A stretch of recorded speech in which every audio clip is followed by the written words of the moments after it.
I want to go through some of the latest analysis from our surveys to the end of September and try and paint a more balanced picture than the hype in the media about what's going on with households. As I discussed last week, there's a whole bunch of questions here beyond the hype. But of course, the hype is mega. For example, first home buyers take advantage of spring auctions, screams from the Finch Review, saying that the preliminary clearance rate nationally lifted to 71.9%, despite the disruption of a long weekend in most states, according to Cotality. Or indeed, Domain reported that overall the clearance rates, remember this is of course the comparison of number sold versus reported, not the number listed, was at 72.1% in Sydney, 70.1% in Melbourne, and 69.4% nationally. Well, if you look carefully, that's a little bit different from last week, but again, it's all to do with holidays and things. But guess what? Everybody sheeted the momentum to the support to first buyers, which started now. Of course, the Fin Review went further.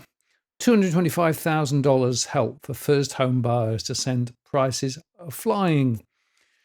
This is a recent article again on the 5th of October saying first home buyers in some states are receiving as much as $225,000 in government assistance when they purchase a $1 million property, which economists warn is compounding the problem of Australia's housing affordability crisis.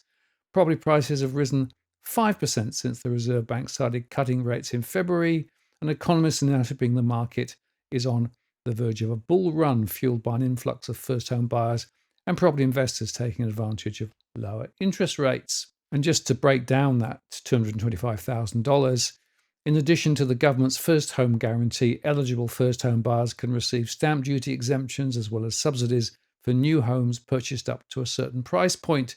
For example, somebody who buys a newly built $1 million property in Queensland on a 5% deposit will now need $150,000 less than if they were saving 20%. And if they take advantage of the stamp duty exemptions on offer, they save a further $30,000. And by saving on landlord's mortgage insurance, that's $45,000 off. So adding up, this first home buyer made an upfront saving of $225,000, although over the term of their mortgage, they will still have to pay the $150,000 saved on the deposit at the outset. People will still be assessed on their ability to service their mortgage. And frankly, if you can afford to get $1 million property with that size of mortgage, your income's going to be very large.